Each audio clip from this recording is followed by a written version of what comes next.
Good morning, everyone from Calgary, and welcome to another in our Gas Pathways series of webinars and podcasts highlighting innovation in the natural gas value chain. Today, we'll be discussing the growing movement towards certified natural gas. Some people call it responsible natural gas. We'll just call it certified natural gas for now. And I'm pleased to welcome three who are at the heart of that movement here in Canada and also in the United States. First, we have Soledad Mills, CEO of Equitable Origin, one of the leading platforms in the natural gas certification space. Soledad is coming to us from Cape Cod, Massachusetts. Welcome, Soledad. Next, we have Vincent Regnault, who is actually in Chicago, not in Montreal. Vincent is the Executive Director for Gas Supply and the Development of Renewable Natural Gases at Énergir, Quebec's largest natural gas utility, and the first in Canada to contract for supply of certified natural gas from 7 generations a couple of years ago. Welcome, Vincent. Hi, everyone. And finally, joining us from Calgary is Marie Jurcevic. She's the sustainability lead at ARC Resources, which last year acquired 7Gen and inherited its leadership position in certified natural gas and is in the process of expanding that leadership position. Welcome, Marie. Hi, everyone. For the purposes of this webinar, we'll be talking mostly about Equitable Origin's EO 100 standard. The full name is the EO 100 Standard for Responsible Energy Development, which I think was initially developed in 2009, if I recall correctly, Soledad, and has grown since then through various addendums and technical supplements. One of which tailors a certification process to natural gas and light oil production. Broadly speaking, EO 100 entails a rigorous review of an evaluation of a whole host of ESG metrics and incorporates a scoring system based on 3 levels of performance targets, or PTs. PT1 is the minimum required for certification. And indicates that the site under review by EO is meeting industry best practices. The other 2 scores, PT2 and PT3, indicate that a site exceeds or leads, respectively, industry best practices. Soledad, we'll kick it off with you. Can you tell us in broad terms how and why you developed the EO 100 standard and what is actually being measured in the certification process? Sure, absolutely. Thank you, Dale, for inviting us to participate in this webinar, and thank you to everyone for joining today. So the Equitable Origin standard was founded in 2009 with a vision to use market-based mechanisms to recognize and reward responsible energy producers. And the idea was we saw how certification and standards have been used in other markets like forestry to create incentives for upstream producers to improve their practices.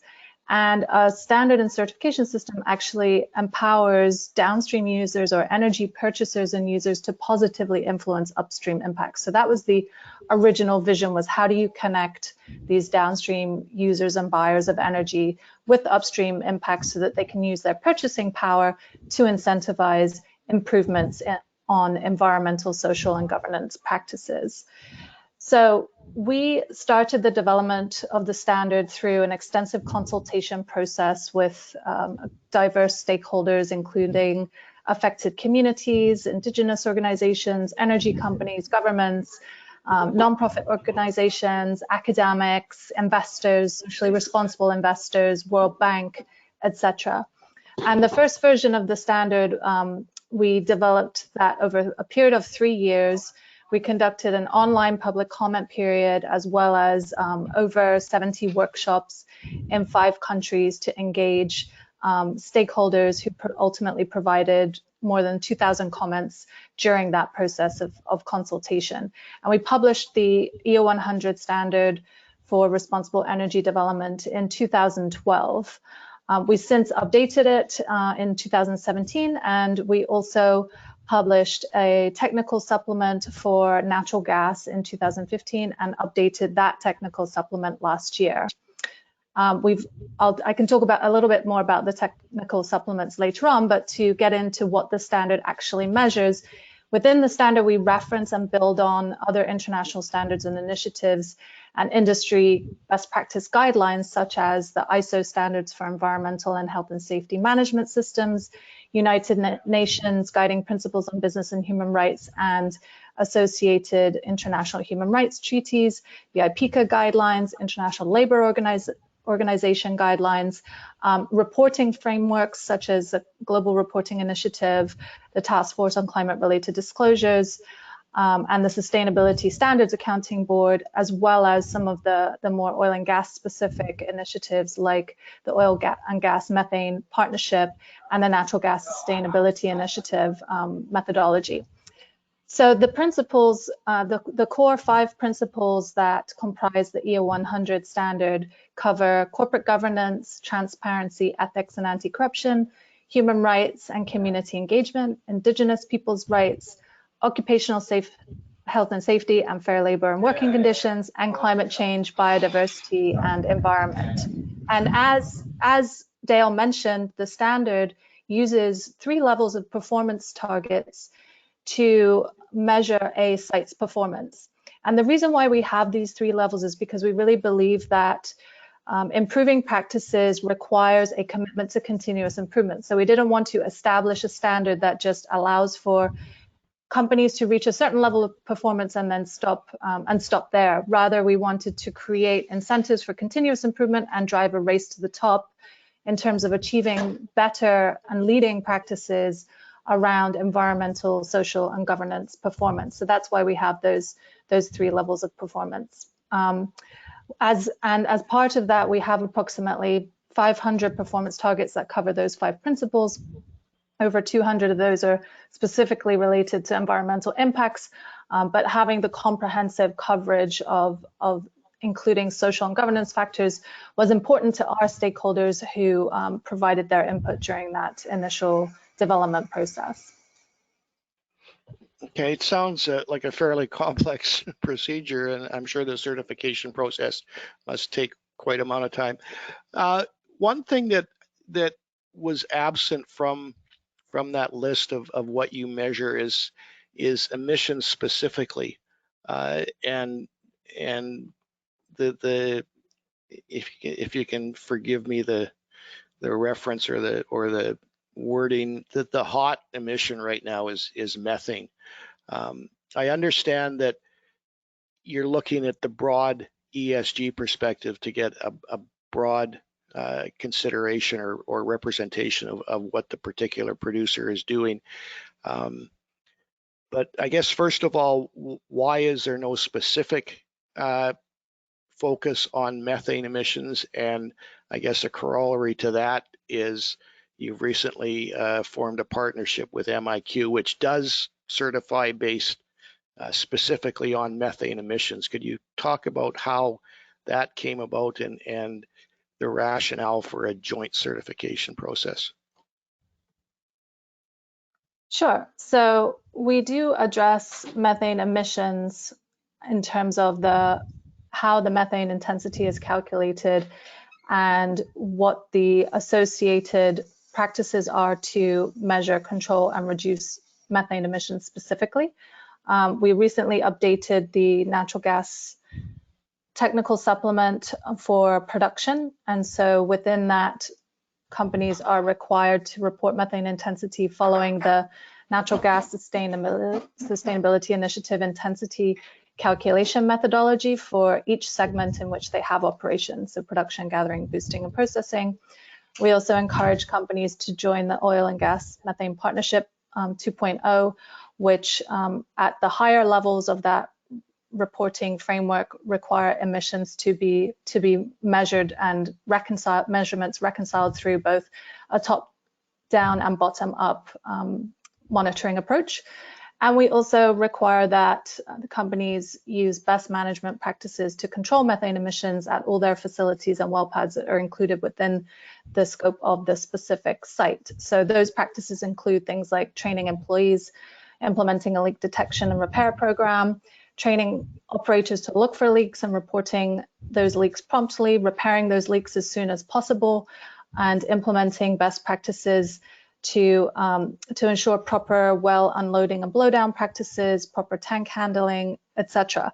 So the purpose of this is to go beyond just the numbers, which have been the way companies currently calculate methane. Some companies currently calculate methane intensity numbers are based on estimates and emissions factors, which have been shown to be perhaps overly optimistic. So not quite as accurate as Exactly. And as technology evolves and as satellite surveys are showing a much higher rate of methane emissions intensity than companies are reporting in some cases, as documented by groups like the Environmental Defense Fund, and as methane monitoring technology evolves to combine ground level detection technology in combination with aerial surveys, as well as the satellite data that groups like EDF are collecting, we expect that number to actually go up in the short term, because once companies shift from using estimates and emissions factors to actually using real-time data, which we fully support them doing, those numbers are likely to go up. So we felt it was important to focus on the surrounding management systems that go into how companies control and reduce emissions, not just the actual number, because once you have detected a leak, you also want to make sure the company has the processes and capacities in place to adequately respond to and stop that leak as soon as possible. So we take a kind of a more holistic view of how companies measure and manage their emissions.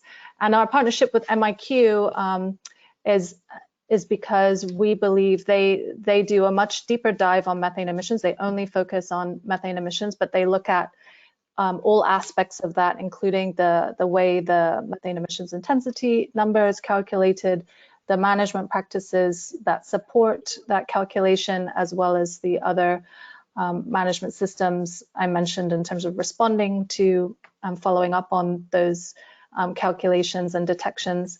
And then thirdly, the technologies that are being used to ensure that companies are using best available technologies to monitor their emissions. And they certify a range of a certain level of intensity, so that can give buyers or users of that certification some assurance around the actual methane intensity level, whilst also providing transparency around how that number is calculated. And MIQ, similar to Equitable Origin, is a nonprofit organization. We are both technology neutral in that we're not picking winners in terms of the type of technology that companies should use, but incentivizing them to use the best available technologies. And we also have the same model of independent third-party verification, which we feel is important as part of a credible standards and certification system. The joint certification is attractive to companies because in some cases we have some of the same approved assessors. So a company could undergo one assessment that could cover both certifications, and some companies have opted to do that. Okay, thanks very much. Just a bit of housekeeping. Viewers can log questions using the questions function on the GoToWebinar screen. I believe if you hover down at the bottom, you'll find it. We'll save all the questions till the end of part 2, unless there's a whole bunch of really juicy questions that come in during part 1, and then we'll address some of those at that time. Otherwise, we'll wait till the very end. I'd like to turn now to Vincent, and after Soledad gave the rundown of the very arduous and detailed process of actually getting certified or natural gas certified, I'd like to ask Vincent what it is that what prompted Énergir to go down that path to contract with 7Gen and subsequently ARC Resources for a certain volume of natural gas. As I understand it, you're paying a small premium for the differentiated product that you're using. Just tell us about how you guys got into the certified gas space. Yeah, sure. Thanks. First, thanks, Dale, for inviting us to this webinar. I'm always very happy to speak about this this certified natural gas question, and my no doubt that this is one of the tools that will be used in the energy transition that we're all living. Thanks to Mary and Soledad also for being there and doing this with me, and thanks to everyone attending. So just before I answer your questions very shortly, for those who know less, Énergir. So as Dale mentioned at the start of this webinar, we're the largest gas distributor in Quebec. We have approximately 210,000 customers. Good year, bad year, we distribute 200 BCF to those customers, out of which we purchase directly 90 to 95 BCF of gas for our what we call our system gas customers. And the initiative that we have for responsible procurement of natural gas is aiming at those volumes, 90, 95 BCF a year. We're trying to purchase as much as possible under our initiative. So to answer your question, Dale, in 2016, the government of Quebec adopted a new energy policy, and in this energy policy, for the first time, there was a distinction being made between natural gas and oil. Government was trying to displace as much as possible oil, and natural gas was seen as an energy for this transition towards a cleaner or more sober in carbon environment. And that brought, for the first time, natural gas in Quebec, at least, brought natural gas under the spotlight. Raised many questions about the true environmental benefits of natural gas. And we realized at that time that we were not very well equipped at Énergir to answer the questions that were being raised and asked by our stakeholders. So we started to look for a framework where we could gather those facts, and that would allow us to answer the questions of our stakeholders and continue this conversation, which is very, very important for Énergir. We've been entertaining this conversation with our stakeholders for many years now, and in my mind is really a key factor for being in the position that we are presently in Quebec. So looking for this framework, we started to collaborate with the Pembina Institute, and we conducted a series of interviews with some of the stakeholders to identify clearly what were the issues that they were having, or the questions that they were having, and after identifying those issues or those questions, Pembina did a great work, looking in the market what type of framework was available to get to those goals and to answer to the questions that were being raised, and quickly, the standard developed by Equitable Origin was the one we wanted to use, because it's broad. It looks at the governance, it looks at First Nations, it looks at environment, health and safety issues. So it looks at a very wide range of issues and answers a very many questions that were that are being asked by our customers, by our stakeholders. And I think, in my mind, the most important thing around the Equitable Origin standard is its robustness and credibility. The process surrounding the gathering of the information is impartial, independent, transparent also, and it makes it very credible when you get back to your stakeholders and you start to answer questions with facts that are being gathered through this certification. So this is really why we've chose the Equitable Origin certification. And then we were, we met with people at 7 Gens, and there was a meeting of the mind here about doing a project. We all had, I think, our own perspective that were to some extent was meeting, and we did this great pilot project with 7 Gens, and then, as you mentioned, did this deal in February 2020, which was the first deal that we've made under this initiative, and here we are today talking about this initiative, which is growing and growing, every month. So very happy, very nice story. I like to tell when I have the chance. Excellent. Quebec in recent weeks and months has drawn the ire of the gas production community by introducing and effectively passing legislation that bans the production of natural gas in the province. We're not going to get into that because that's another whole story. Yeah. But what has been the response of Mr. Legault's government to what you're doing? Do you find the support from your provincial government stakeholders, or is it just kind of a meh? Gas is there, I guess we have to accept that some people are going to use it to cook their eggs in the morning? Well, it's we're finding in my mind a lot of support through our stakeholders, through our regulator about this initiative.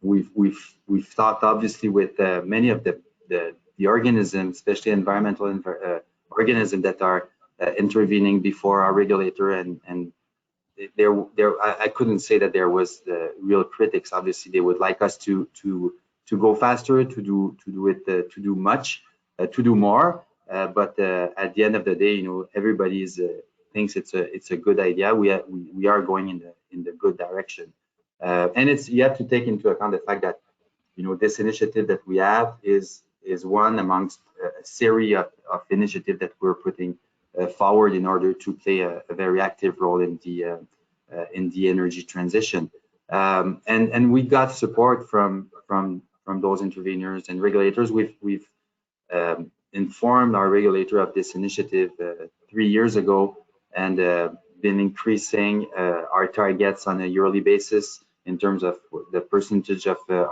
natural gas we want to procure under our initiative. We've increased also the amount of money which are allocated to this initiative, and always getting the necessary support from the different people who are involved into that in Quebec. So we think it's simply the right thing to do. Our customers are also asking questions. We don't have any customers who and to our knowledge at least, that have started to procure under this standard. But we know that there's questions. We're talking about it to our industrial customers, and we'll see. Maybe with the development with respect to the clean fuel standard, we'll see some customers who will be more interested by that type of gas. The second half of your title is Director of Renewable Gases at Énergir, which brings into the distribution system hydrogen, renewable natural gas, presumably certified natural gas. How does your collaboration with Equitable Origin fit in with Énergir's broad imagining of what its energy future and by extension that of its customers might look like? Well, there's many ways I could answer this question. The collaboration with Equitable Origin first allowed us to much better know the reality that producers are living. We realized that for whatever reasons, we were not entertaining any relationship with producers. We were mostly doing business with marketers and lost kind of contact with the reality of the producers. And this collaboration with Equitable Origin allowed us to realize all the good things that are being made in our industry, especially by some producers. And I think that we've been we haven't been very good as an industry to sell ourselves and explain what were the things that we are doing to participate to this energy transition, and the collaboration with Equitable Origin allowed us to realize all those things that were being made, and allowed us to talk about those things to our stakeholders. So that's for sure one result of the collaboration with Equitable Origin and Seven Gens and Pembina Institute. The other thing I would say is we've always been very active in the energy transition. We have a whole set of metrics that we've put together to measure what we're doing in terms of energy transition, either in terms of reduction of our GHG emissions, Scope 1, Scope 2, looking also at Scope 3, at finding ways to reduce Scope 3 emissions related to our customers. We have targets for RNG, and by collaborating with Equitable Origin, we've developed a metrics which is related to responsibly sourced natural gas. So this metric is basically quite simple, but at the same time it's tough. It's a complex task. So we want to procure all the system gas I was talking about earlier, the 95 BCF. We want to procure all this gas under our initiative by 2030. And today we're at a little bit more than 30%, but and in only 2 years. So we're very happy with this progression. And 2 years ago there was Seven Gens / ARC who was the only eligible producer. Today we have 6 producers who are eligible under our initiative. So we can see a nice progression in the market and the interest from the producers. So we're very happy with that, and we're confident to get to this goal of 100% of natural gas procured under the initiative with by 2030. Excellent, thanks, Vincent. Marie, you're up. Vincent mentioned that one of the driving factors behind Énergir was a recognition of the new realities facing the natural gas industry as the energy, I prefer to use the word evolution as opposed to transition, progresses along.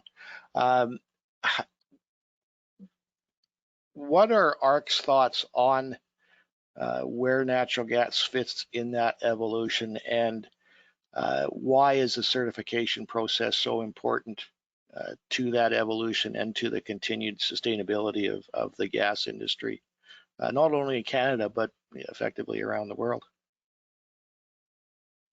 Thanks for your question, Dale. Good morning or good afternoon, everyone, depending on where you're calling from. It's a pleasure to be a part of this conversation with Soledad and Vincent. And just want to say, in terms of our perspective, we see natural gas as an important part of the energy transition.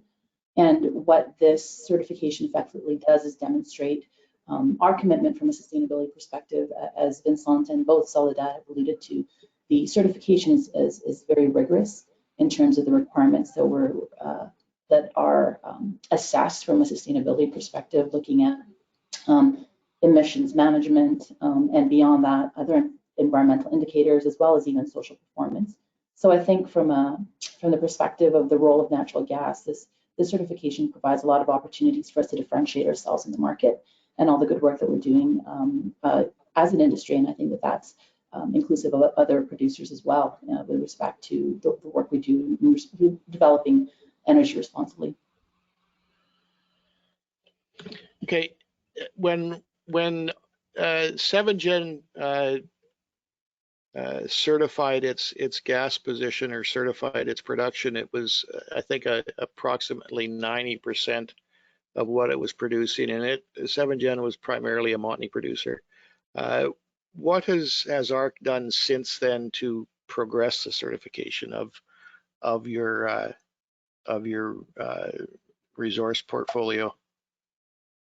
Well, one of the things I think is important to note that even prior to the combination between legacy Seven Gen and ARC Resources, ARC was known as a sustainability in its own right. So we weren't necessarily introducing anything that was new to the organization, as ARC itself, as I said, is was recognized as a sustainability leader and a sustainability performer. So in terms of values, alignment, and strategy, a lot of it was very similar. The Cap River project was the first site that was certified under Equitable Origin in 2019, and subsequently in 2022. So in the spring of this year, we had additional assets certified under Equitable Origin's EO100 standard for our Northeast BC assets. So now ARC holds about 95% of our production is certified under the standard. And as a Canadian producer, we hold the largest volume of certified gas. And we're actually also in the process of certifying the additional assets that haven't gone through certification. We're in the process of doing that right now. So we're striving for 100% certification under Equitable Origin. One of the driving factors, or one of the reasons for certifying natural gas is to produce a differentiated product that consumers can look at and say, okay, this gas has been responsibly produced. It's better for our carbon footprint in some respects. And that has become, I mean, 7Gen recognized that, and it managed to sell, I think, Vincent, correct me if I'm wrong, but I believe the first contract for supply was 50 million a day to Énergir. Is ARC actively marketing responsibly produced certified natural gas to the market, or is it just kind of sitting there as part of your own energy evolution initiatives and not really you know what I'm saying? Is there an opportunity for ARC to benefit, I guess, in the Taraz form financially from this certification process? And are you pursuing those possibilities? I guess how I would answer that is I think that there's quantitative value, which you've alluded to in terms of the premiums that were received as part of the certification, but there's also qualitative value in terms of receiving certification. And I think that's equally important. So when I think about social license to operate, stakeholder engagement, those are things that I think are also very important in terms of advancing and continuing to demonstrate continuous improvement and our commitment to sustainability. So I would say the certification is part of our broader strategy as an organization and the work that we're doing. And it fits with values of the company as a responsible developer of natural gas. So in terms of your question, I think it's twofold. I think there is quantitative value, obviously, that's been realized in terms of the deal that we had with Énergir as Legacy 7G, but also, as I mentioned, there's qualitative value to going through certification. For us, it helped us identify opportunities for improvement in terms of our processes. The rigor of certification also allows you to engage with your stakeholders directly. So you get to hear from their perspective how you're walking the talk and what you're doing well, and there are opportunities for continuous improvement. So I think, like I said, there are many ways to look at the value of certification beyond just the quantitative value. And that resonates well with your stakeholders, with both shareholders, with regulators, with government overseers. How are they all kind of buying into the certified gas conversation? I would say that our certification has been well received. We've had a lot of positive feedback from a variety of stakeholders, and I think certification complements what we do from a broader ESG strategy perspective. We released our ESG report yesterday, and our ESG report is an opportunity for us to communicate what we're doing. And as we're all aware, ESG reporting at this point has become common practice. Most organizations have an ESG report. However, what I think that the certification does is it complements what we're doing, but also takes it to the next level, whereby we can get validation from a third party, an independent third party, a credible independent third party, that we are doing all these things that we're doing. And that's, I think, unique in that, as someone who's been a sustainability practitioner for most of my career, you see raters and rankers of sustainability performance. Again, that's predominantly focused on disclosure. We do have our ESG report, as I said, but this provides another opportunity for us to demonstrate our commitment to responsible development, while also integrating that element of engaging our stakeholders and getting their perspective. And I would say that overall, the feedback from our stakeholders has been very positive. Vincent mentioned in some of his comments that the natural gas industry hasn't really been telling its story very well. And that's been a common theme that I have held personally over the last 30 years I've been covering the industry, is that we tend to spend a lot of time talking to ourselves and preaching to the choir and, you know, whatever other rhetoric you want to use. As I see a certified gas and the whole process, it provides a level of transparency in the natural gas value chain that hasn't been there. Is that, Soledad, could you comment on the transparency that certification in whatever form it might take, whether it's EO, whether it's Equitable Origin, whether it's SASB or TTSA or whatever that whole alphabet soup measure, you know, of measuring standards you might use? Does it help in the transparency? It does. I guess the big question, does it help the gas industry be more sustainable and be seen to be more sustainable? Yes, I think it does. When we first started Equitable Origin in 2009, the industry was considered one of the least transparent industries in the world in public surveys. And so we felt it was important to make our standard and certification system the most transparent system in the world across all standards and certifications. So we took a kind of radical transparency approach right from the start. And so we publish all of our standard setting processes. I mentioned already the public comment periods that we go through and the stakeholder engagement, but we also publish the standards in full, including all of the performance targets. We publish summary reports of the producers who achieve certification for each site. So anyone can go on our website and find the summary reports for the certified sites that we have and can see their scores against each of the 5 principles that the standard covers. We are now also suggesting additional key performance indicators that companies would include in those summary reports, and those are out for public comment right now.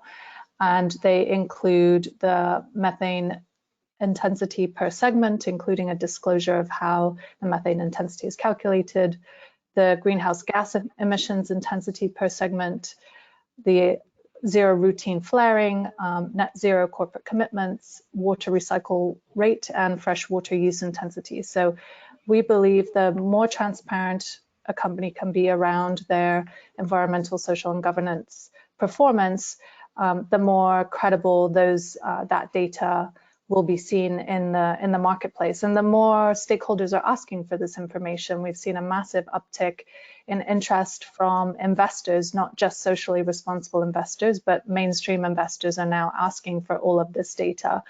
And I think efforts like the SASB framework and Global Reporting Initiative have really driven transparency at the corporate level.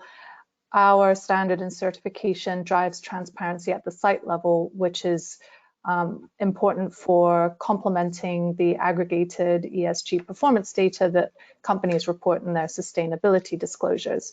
So having that additional site level data provides investors and other stakeholders with additional detail, as well as local stakeholders who may be more concerned with local level impacts around the ESG performance of a specific site. And it allows for comparisons too, not only between companies, but between sites within a company or within a specific geography. Or the more transparency there is, the more companies want to improve their performance. And so that's really been a hallmark of our approach to the program. You mentioned when EO started up in 2009, the gas industry was seen as the least transparent. Do you have any metrics that indicate that might have changed in the public's mind in the last decade or so? Is it working? And I know it works with investors and with those kind of with close contact to the industry, but does it work for the guy using gas in his barbecue instead of charcoal briquettes? Are they getting the message, I guess is what I'm trying to ask. Or do you know if they're getting the message? I think companies have definitely improved their transparency.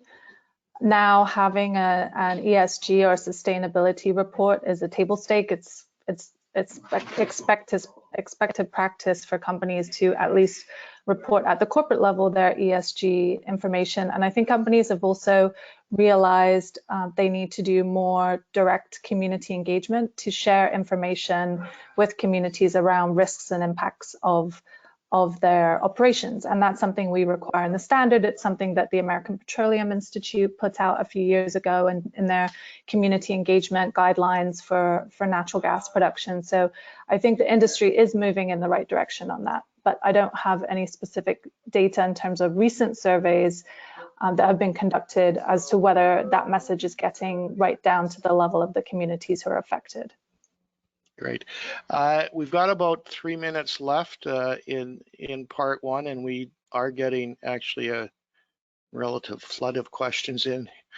So I'll just go to the first one that was asked, and I guess this one is probably addressed better to Soledad, but Vincent and Marie, feel free to jump in if you have any comments. How does the EO 100 ensure that companies relying on the certification adopt evolving best practices, especially for monitoring and controlling methane emissions? I think, Soledad, you touched on this briefly in your comments, but maybe if you could expand on how it's not a one-time process, it's ongoing and continuing, and presumably at some point a certified producer has to get recertified. Yeah, absolutely. As I mentioned, we do require companies to implement best available technologies to measure and reduce methane emissions, and we fully support the application of modern technology in driving down emissions and improving detection. And I think it's now kind of widely agreed that a combination of top-down and bottom-up measurements are the best approach to ensure that measurement-based emissions intensities are reconciled with actual emissions intensity numbers. Estimates are reconciled with measurement-based emissions intensities, and that does require ground-based inspections, screening through aerial monitoring, satellite data, and there are dozens of companies developing these technologies faster than we can keep up with. So that's why we believe we need to remain technology neutral and not pick any specific winners, but allow the market to respond to the increasing need of companies to have that real-time data. And we also require companies to use I mentioned the Natural Gas Sustainability Initiative intensity calculation methodology developed by the American Gas Association, and where companies should ultimately get to is to OGMP 2.0 level 4 or 5, which does require that real-time monitoring and actual measurement of methane emissions. So we believe that evolution is already happening, and the 3 levels of performance targets that we have in the standard encourages and incentivizes companies to continuously improve in that area. Marie, I guess the same question to your end. What is there now an incentive for ARC to continue to improve its field activities, to improve its baseline ESG metrics in all regards because of the certification process? Yeah, most definitely. And I would say as part of the certification process, there is a commitment to continuous improvement. And on an annual, we're certified, the certification is valid for 3 years, but on an annual basis, we go through a check-in process, and whereby independent assessors go to our site to see how we're progressing on some of our commitments that we've identified as part of a continuous improvement plan. So it's not that once you're certified, you rest on your laurels and EO checks in on you 3 years later. It's an annual commitment, and we need to definitely demonstrate improvement and progress with some of the goals or opportunities for improvement that have been identified as part of the certification process. Excellent. Okay, that brings us to the end of part one.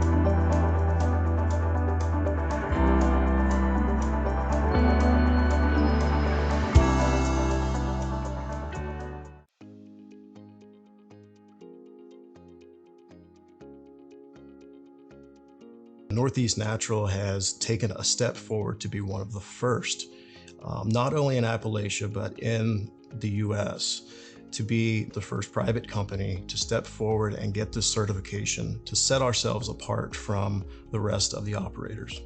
Equitable Origin certification is a broad certification, not just covering the environmental impact of what our company does, but it also focuses on things like how involved we are in the community, how our company is managed, what level of transparency that we have associated with the work we do. So we're extremely proud to have this type of recognition for doing things what we think is the right way to do things. Going through the certification process, it's a very rigorous, time-consuming, and labor-intensive. People go out to the field, they interview, and they talk to people one-on-one to make sure that things that are on paper, our procedures and our practices, are actually being done in the field. What this does for us, it's a validation that we have operated in a responsible manner, but we always can improve.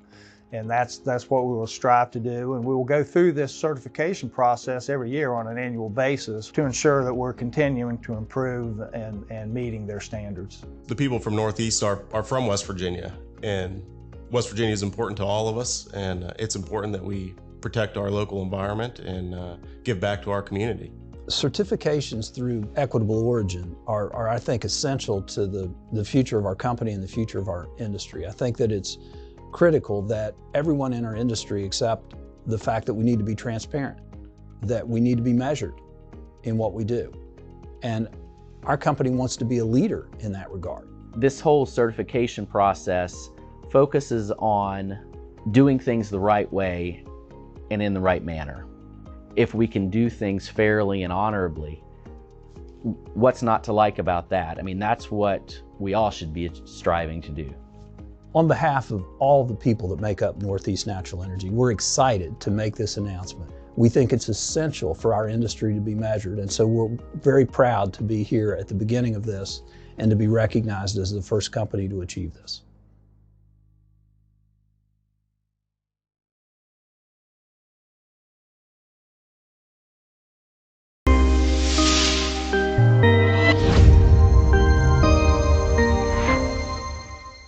All right, that was a pretty good movie. I enjoyed that. Kind of gives an indication of the importance of certification, primarily to the upstream producing community. What I'd like to talk about in part two is that Northeast Natural Energy was the first U.S. producer to be certified. 7 Generations was the first Canadian producer to be certified. There's been several others on both sides of the border have gone down the certification route, not only with Equitable Origin and MIQ, but with Project Canary and several other certification platforms that are out there. The ultimate aim of the natural gas industry is to have everything certified, so that certified natural gas no longer is the outlier, but is the norm. Many see it as a required element for the continued sustainability of the natural gas industry. Many see it as a prerequisite for investor interest in the natural gas sector. And I just wanted to touch base with, I guess, ask all three of you your views on where you see natural gas certification going and the importance to each of your sectors to the future of your part of the value chain. Marie, let's start with you. Yeah, thanks for the question, Dale. So I think, as you've alluded to, I do think that I'm hopeful that at some point that certification becomes a table stakes common practice, that we're all adhering to certain criteria, and it's consistent and comparable across the industry. I would say, though, that in terms of the Canadian industry, I think it's important to remember that the Canadian energy industry is already starting from a place that has some of the most stringent regulatory requirements and standard in the world. So I think that that's something that's important to acknowledge. But I would say, based on since our certification, which was in 2019, I've seen an uptake in interest I've had the opportunity to speak with numerous colleagues in the industry who are interested in learning more about certification. So I definitely see a momentum growing as far as certification is concerned, and that's wonderful to see that we continue to improve our practices as an industry and continue to learn from one another. Vincent, do you see the distribution sector taking a greater interest in this?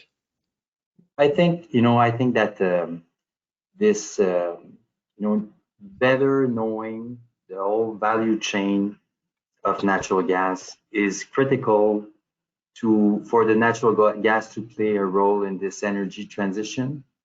And I have to say that I welcome this addition that Equitable Origin is proposing to its standard. I think that this transparency that we're all talking about, that the people from Northwestern were talking about, the ARC is talking about, it is critical to see natural gas play a role in the future, and we need that type of certification that will provide that transparency and provide that credibility to the facts that are shared in the public space. And I guess that all of you know that the federal government has adopted this clean fuel standard regulation a couple of months ago. There's companies that will have to reduce their methane and their CO2 intensity or carbon intensity in the next few years. They can do it through different ways. They can use natural gas. They can use RNG. And if I just speak for RNG for a second and make eventually a parallel with natural gas, but RNG has a certain carbon intensity in the regulation today.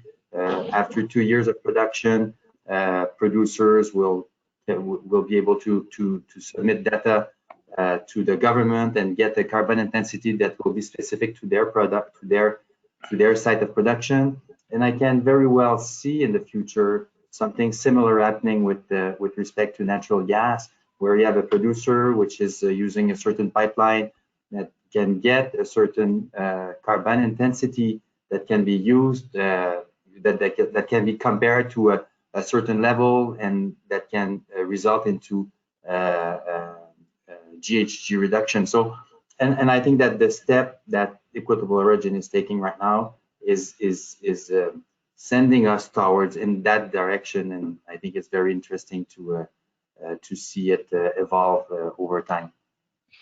Which is a nice segue to Soledad. Vincent mentioned some of the new supplements that Equitable Origin is proposing for its standard. Can you talk about those, what they are, and what you hope to achieve with those, and maybe touch a little bit about what comes next after those 2 supplements, or 3 supplements, I guess.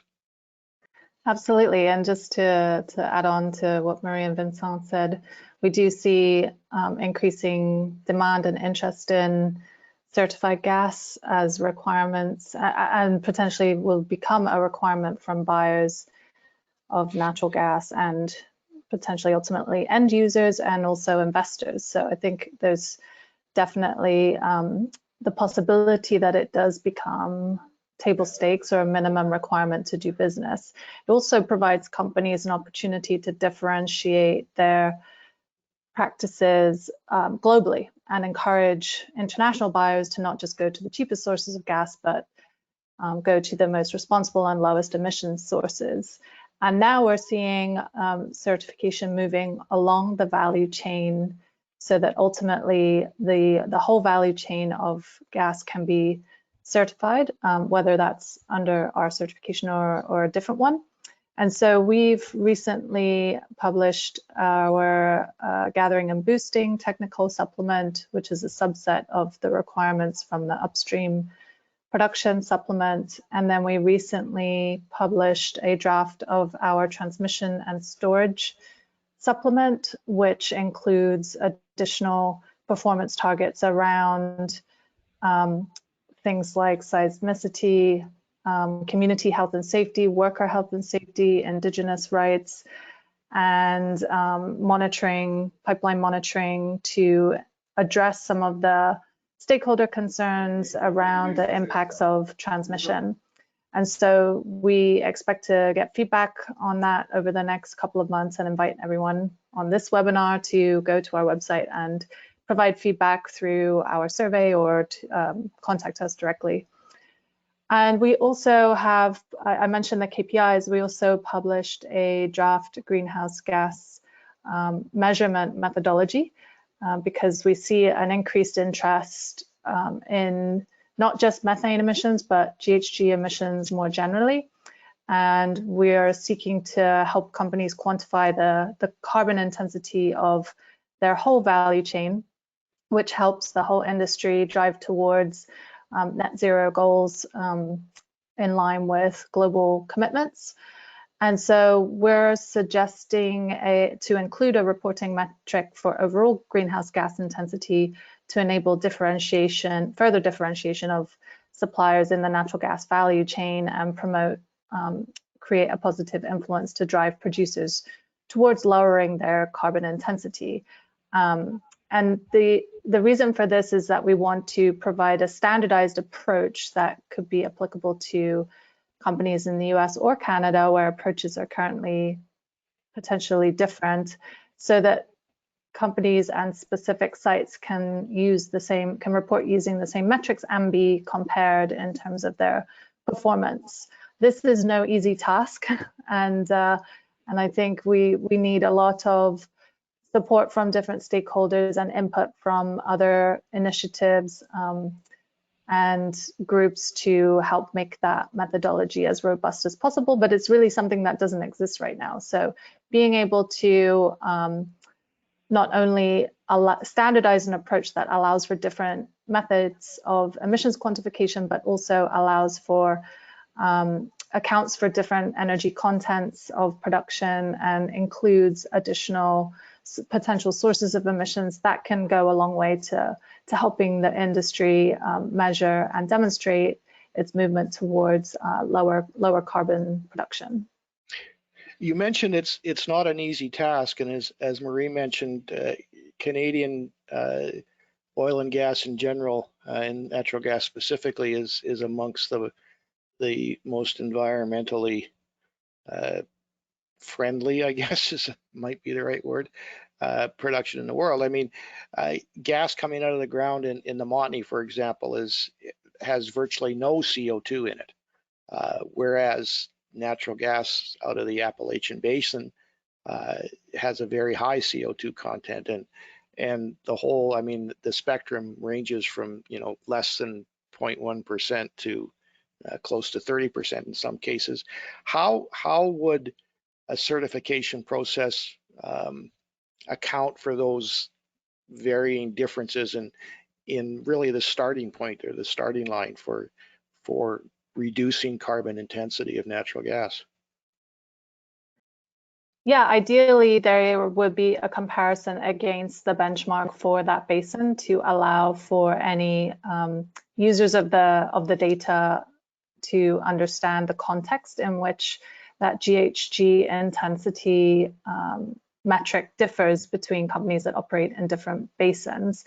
But it's the same problem when you look at how do you establish reduction targets, whereas companies who have started implementing reduction strategies many years ago may have reached as much reduction as they possibly can. So year on year, they may not be able to reduce by large percentages because they've already done a lot of that reduction work before they were measured against a standard or before they reported their GHG intensity emissions. So it's trying to account for all those eventualities and allow for a comparison of performance on GHG intensity, but taking into account the context in which they're reporting based on where they're operating and what they've done in the past. I just want to be a devil's advocate for a minute and come at it from the other end of the pipeline. Everything you said makes sense from an upstream natural gas provider end of it. But looking at it from the outside as a consumer of natural gas or as a regulator of natural gas, all of this gas, whether it's certified or uncertified or renewable, or now it's starting to have hydrogen blended, it all gets commingled into the same system. And what you burn in your barbecue could come from anywhere from the Gulf of Mexico to Northeast BC. How can the certification process, or how can certification platforms handle that dichotomy of perception? Like, is there a way to, or is that just what the entire transparency process is intended to do? That's really the purpose of moving the certification down the value chain and being able to calculate the sources of gas going into that system to know what percentage of that is certified versus non-certified. And so ultimately, as certifications, not just ours, but certifications in general, move down the value chain, there will be increasing transparency around that. And that is very much in line with similar efforts in different industries and different commodities that are seeking to ultimately have that full traceability, which is always going to be difficult with the molecules that make up natural gas, but is something that is increasingly being thought by end users. And so I think that will drive a lot of the certification of the midstream, which until now hasn't really had a reason to undergo certification. We've also seen some midstream players interested in getting more involved in creating that market and helping to calculate those percentages of certified production going into those systems, so that there's better data for the end users to know exactly what they're getting. Vincent, you kind of operate on the fringes of that midstream sector, and I know that you're not directly involved in the transmission and storage operations, but some of your customers are, and a lot of your end users would have an interest used. Are they showing a greater interest? Are they coming to you saying, we want you to get more certified, we want to get you to be more differentiated from everybody else? Are you seeing that? I would not say that they talk specifically to that. I think it's when we're talking with our customers, we're talking about, you know, a broad range of measures that we're taking to lower the carbon emission of the grid. But it is certainly something that will, in my mind, be a topic of discussion that will grow over time. As it's getting much more and more organized and transparent, I think that the customer will see more and more benefits to it, as they are seeing right now, I would say, with RNG. And you know, I think that the regulation will develop itself to allow for gas with a lower carbon intensity to be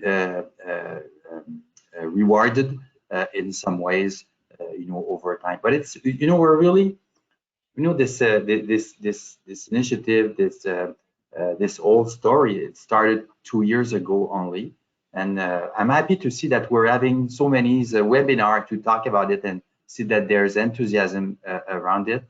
But you know, it's Rome has not been built in one day, so it will take some time to get to have this discussion more and more in the public space. But I can see interest for the customers in the mid future, something like that, for sure.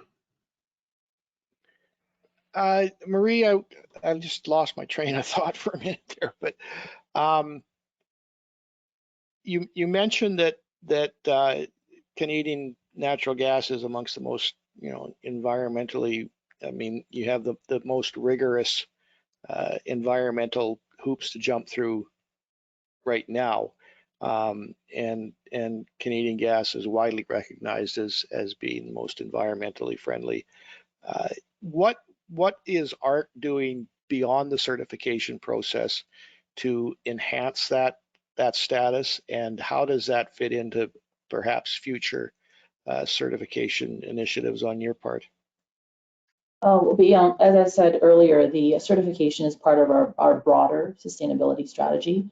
We are committed to transparencies through our disclosure, through our ESG report, which I said was published yesterday. So putting a shout out for that if anyone is interested in checking it out. We also participate in ratings and rankings of sustainability performance, so respond to a number of rating agencies that also assess our performance. And then broadly speaking, I work very closely with my colleagues across the organization and supporting them to advance beyond environmental performance, looking at social and governance factors that helps our business overall from a sustainability perspective. So I work closely with my colleagues in Indigenous engagement, also work with colleagues in human resources, health and safety, et cetera. So for us, emissions definitely is important, but sustainability is broader, and a lot of these topics are interrelated. So we're definitely looking at sustainability across the board, and which is one of the many things that I appreciate about the Equitable Origin certification, is that it is quite comprehensive, looking at the sustainability more broadly beyond environmental performance. A follow up to you on the producer front. ARC 7 Gen is certified or has certified production. Pacific Cambrian, which will supply wood fiber LNG, is certified. There are a few others in Canada that escape my memory at the moment, but there seems to be a greater reluctance in Canada to pursue certification. Do you have any thoughts on why that might be? I wouldn't say that there's reluctance per se. Like as I had alluded to earlier, I think that our industry, we are required to adhere to stringent requirements and standards in industry. And with respect to the Equitable Origin certification, which is what I'll focus on, I was on EO's website just yesterday, and currently there are 10 sites certified. Of the 10, half of those are Canadian producers. So I would say that it's not necessarily that there's reluctance. I think, as I said, we're required to adhere to stringent requirements. I also know from my own experience that I've spoken to many peers in the industry who are interested in learning more about certification. So there's that element, as well as Vincent said, Rome wasn't built in a day, and it takes time. And conversations like we're having today is important to that, so that people are aware and have a better understanding of what's required with respect to certification. And I know I'm having some of those conversations with my peers who were interested in learning more about what's entailed in certification and the value of it. Jumping over to Soledad, you mentioned you're seeking to expand the breadth or the move along the spectrum or the value chain with the certification process. I wanted to focus on the liquefaction industry. Cheniere Energy is kind of leading the charge of improving the transparency of the liquefaction sector's impact on global emissions. Is there any thought at Equitable Origin to extending the EO 100 process to the whole, not just liquefaction, but the liquefaction, transportation, regasification, and distribution at the other end of the chain? Is that something that you're looking at, and is it something we might see in the future? Given that our standard currently applies to, as I mentioned, upstream gathering and boosting, transmission and storage, we do have the potential of expanding it to further down the value chain, as I mentioned, based on demand. Our standard covers a broad range of environmental, social, and governance impacts and has about 500 performance targets, as I mentioned. So those parts of the value chain that you mentioned, the major concern there is around emissions. So it might make more sense for that part of the value chain to be covered by a certification that focuses more specifically on emissions, like MIQ, for example.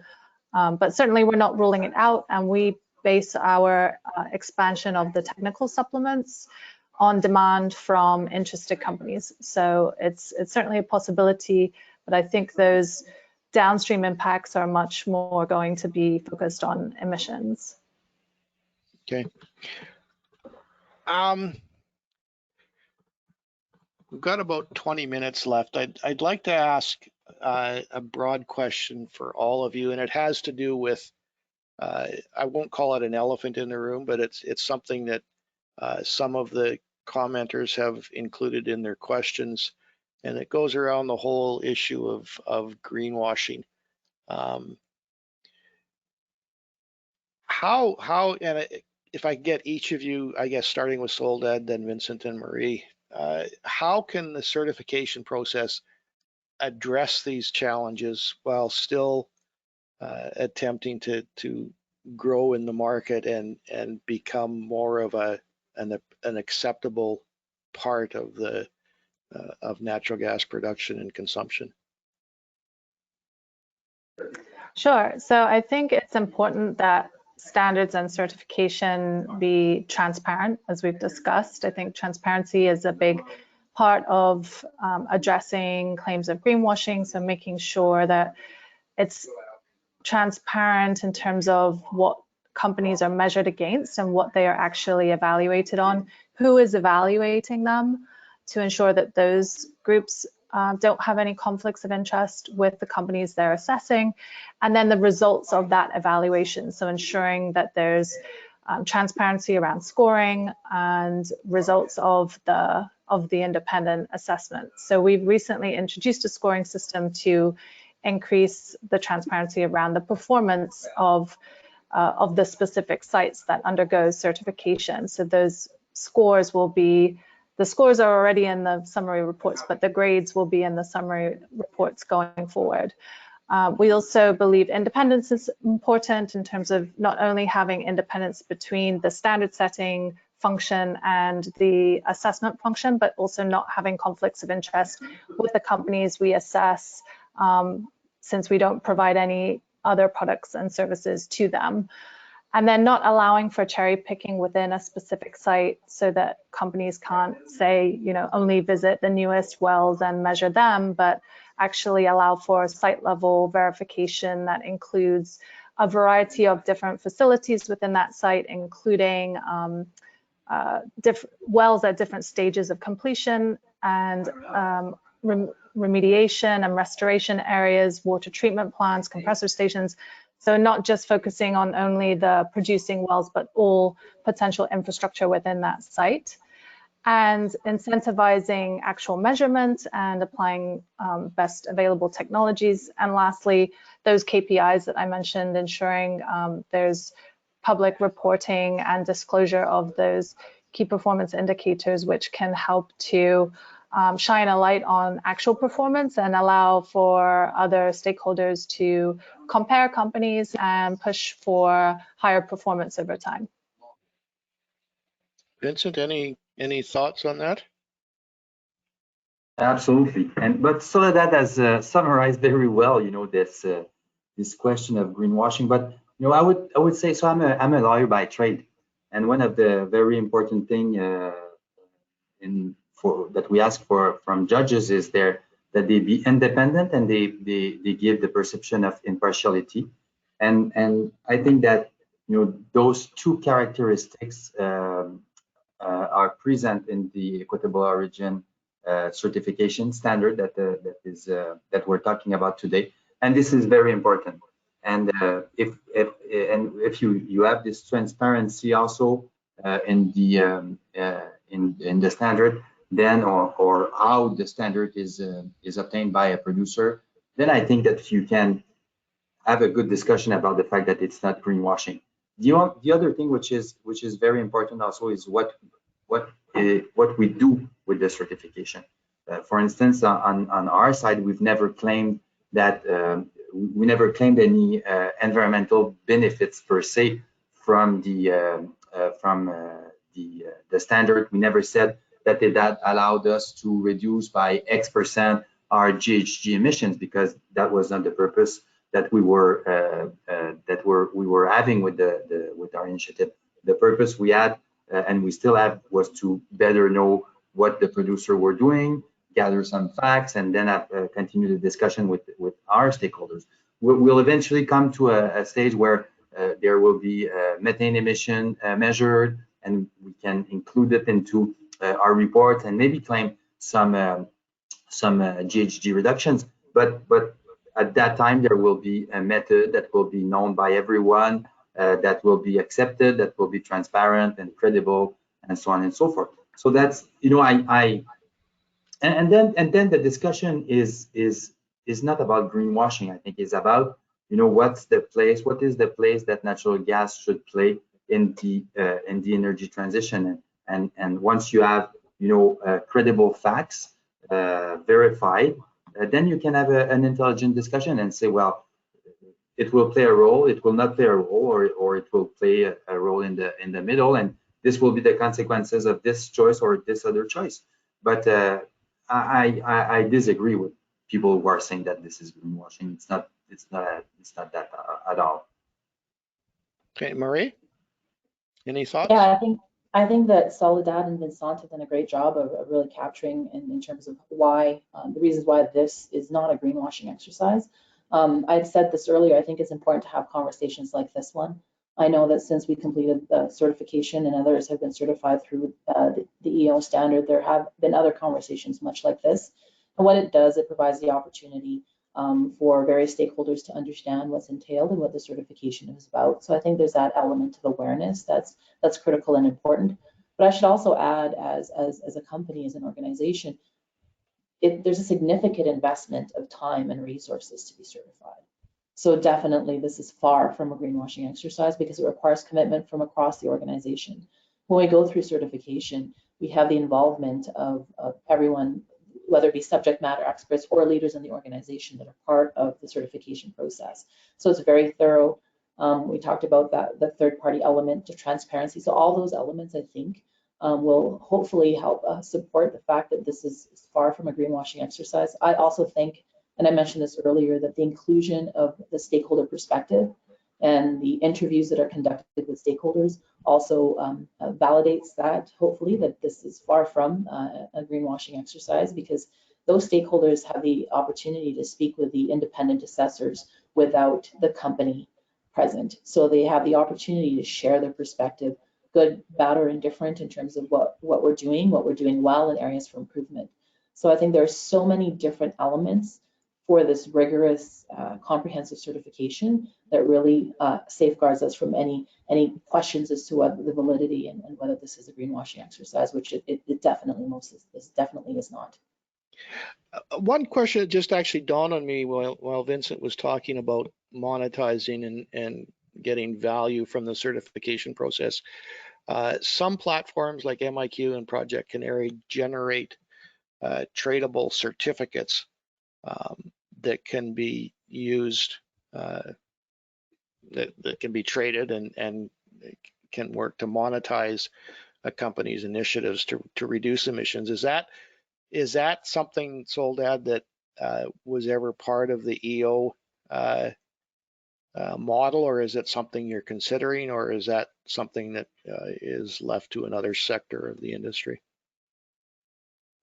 Yes, in fact, we had always envisioned that mechanism to be part of the model, but it wasn't until we had Énergir, and when we started working with Énergir, that we had the actual demand from the end users to warrant establishing that system. So we work with MIQ using their registry that hosts EO 100 certificates if the site has achieved EO 100 certification, or joint EO 100 MIQ certificates if the site has achieved both. So we can use their registry in both scenarios, or companies with sites certified to the EO 100 standard can use MIQ's registry for those certificates, which enables them to conduct those transactions either directly with their buyers of their gas, or with other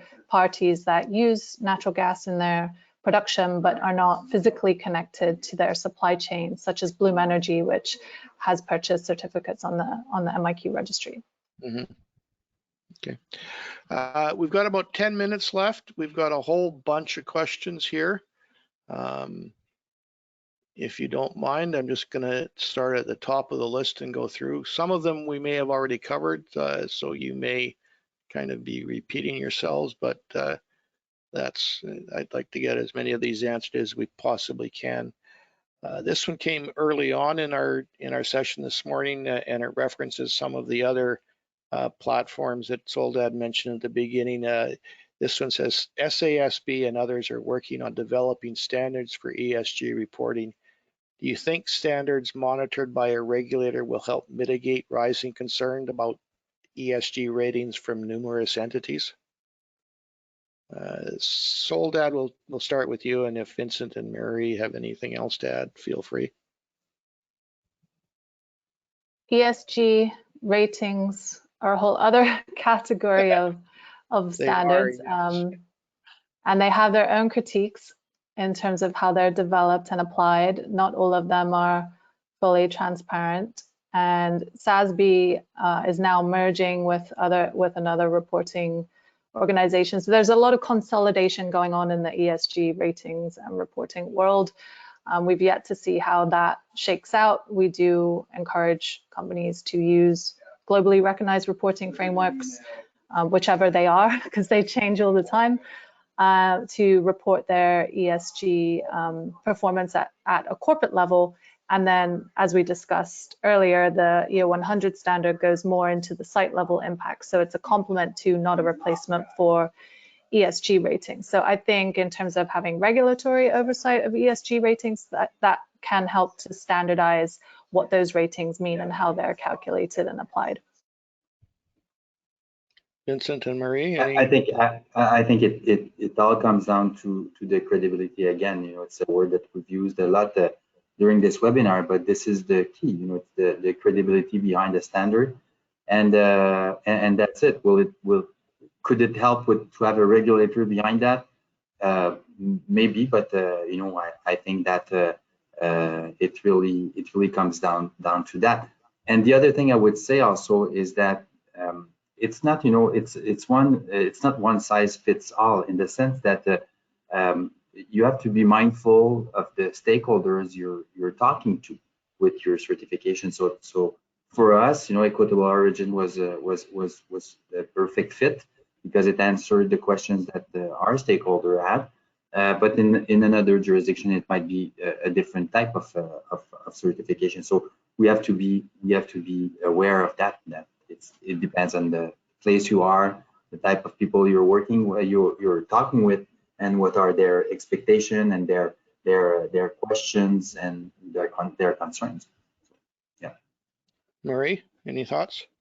Yeah, I would add, as someone who spends a fair bit of time responding to ESG ratings and raters and questionnaires, I'd say it's a different strategy. So we participate in EO certification. We have our own ESG disclosure, but we also respond to ESG raters. And as Soledad had said, it's a site verification, whereas with respect to the ESG raters, for the most part, a lot of what's looked at is disclosure for the most part as well. And so I think that it's quite different.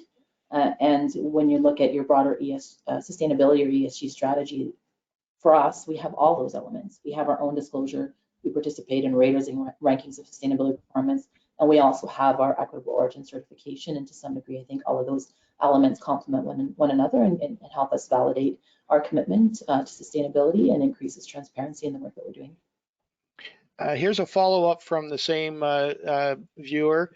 And it also relates to ESG. He wants to know if it might not be better to have separate ratings for ESG, NG.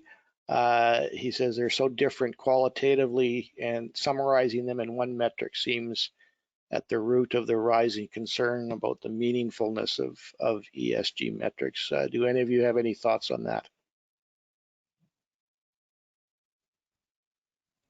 I would say at this point, there is no shortage of ratings and rankings. There are a number of ESG raters out there. There are some actually that focus exclusively on social. So for instance, we're in the process of completing our Bloomberg Gender Equality Index, and that's focused on gender specific metrics. And there's also Equileap. So there are some ratings that do focus on specific topics. And I don't know that having more ratings is necessarily the answer, because I think there is no shortage of ratings currently. What would be important is consistency, and even to some degree some consolidation and clarity, as it has become a very a saturated space in terms of the number of raters and rankers of sustainability performance. And as an organization, we have to prioritize, to be honest, which ones we participate in, because there is no shortage of ratings and rankings. So yeah, I think the prioritization is important, but ensuring that it's comparable and consistent. But yeah, I don't know that adding another one is necessarily going to help the conversation, but there are some that are specific to topics as well. Anybody else? No? Okay. Here's another one, and it's another kind of related to the same space. This viewer wants you each to comment on this statement. The E in ESG is defined by the relevant stock market authority. It is so far away from the real scientific definition of environmental protection as defined by regulatory authorities like the BC Canada Environmental Management Act. Would any of you care to comment on that? I would come back to what I was saying earlier. The important thing for us, at least for us, was to answer to the questions we were receiving from the people in the environment in which we operate. We can call it what we want, we can define it what we want. At the end of the day, what we need to do to keep our social license to operate is to answer those questions in the most transparent way. So the definition for me matter less than making sure that the standard that we're using is answering the questions that we are being asked.